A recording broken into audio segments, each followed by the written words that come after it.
Hello, BookTube. Well, it's Friday, and that means Friday Reads. I'm trying hard in these last few weeks to convince a certain someone that that does not mean Frieda Day.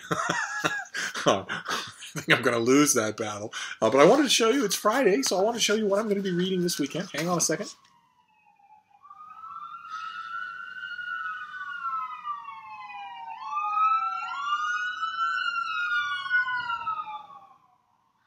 Okay, and we'll start with rereads. I'm going to do a bunch of rereading this weekend. As I've mentioned on this channel before, I used to go far and wide over hill and dale in order to find older books that I could reread, or I would go to the Boston Public Library. But over the last few years, I've noticed that my reading tastes have changed to almost exclusively new releases.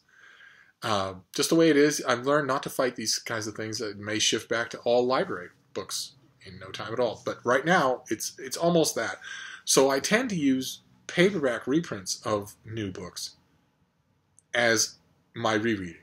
And that is the case in all three of these. The first one is Damien Searles. This is The Inkblots, his biography of Rorschach and history of the Rorschach inkblot test. Hang on a second.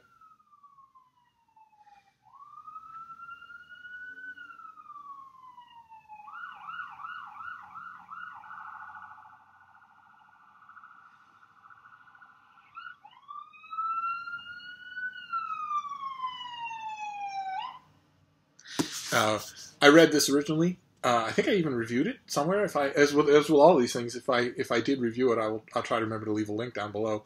But it was terrific, terrifically good, and I want to read it again. My life has completely changed. Who knows what I have or haven't picked up along the way from other books? So this will be one of my rereads this weekend. Same thing with this next one, which I'm pretty sure I reviewed. I'm pretty sure I did. And it just came out. I'm glad they kept the cover. The cover is wonderful. This is by Simon Ings. This is Stalin and the Scientists. Big book. One of the many, many books that came out in 2017 about Russia and the Soviet Union and the Russian revolutions and all that. So I don't think I'll reread the whole of this. There are a couple of parts to it that I want to read. Usually, if I nail down a book for a review, I'm not all that interested in rereading it. But in these two cases, yes.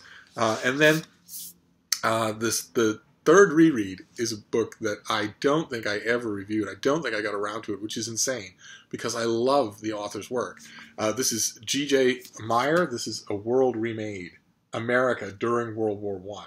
And it is kind of a sequel to a book he wrote called The World Undone, which was about World War I, and which is one of the best, most approachable books on World War I that I've ever read, in an ocean of them.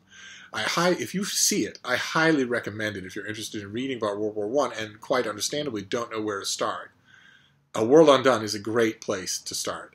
And this, I read, I really liked it, but I don't think I ever wrote about it, and that amazes me. I will give it a joyous, he's a joyously readable author, so I will give this a reread. And then we'll do three more, and then we'll be done, because I don't want this to be a hideously long video.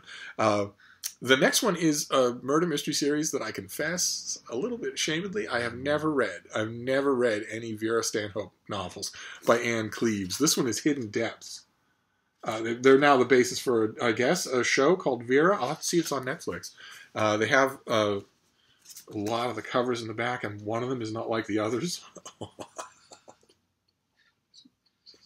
What is it? It's Frieda Day.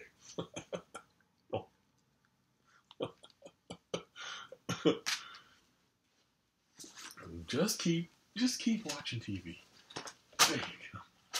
No? Oh, goodness. You're the star of the show anyway. You're the only one they want to see. You and Deb. They don't care about boring old me. But anyway, these star Vera Stanhope, an inspector called Vera Stanhope. This was called Hidden Depths. All the rest of them, there are all these covers. I can't help but notice that one of them is not like the others. So I'm assuming that's from the TV show. But the description here is, one hot summer evening, Julie Armstrong arrives home from a night out to find her son murdered.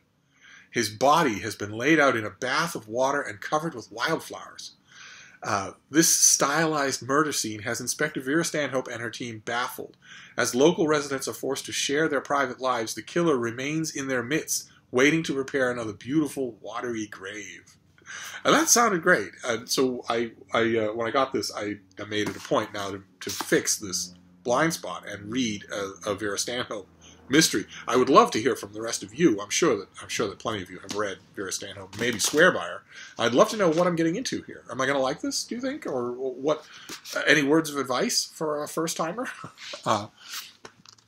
And then we'll move on to history. Of course, there's going to be history. This is LBJs 1968 by Kyle Longley. And ordinarily, as you know, if you've been trekking through these endless videos of mine, you know that I ordinarily don't like keyhole history that picks a year, history that picks a color, history that picks an invention, and just sort of tries to read a lot more into that than it can actually bear.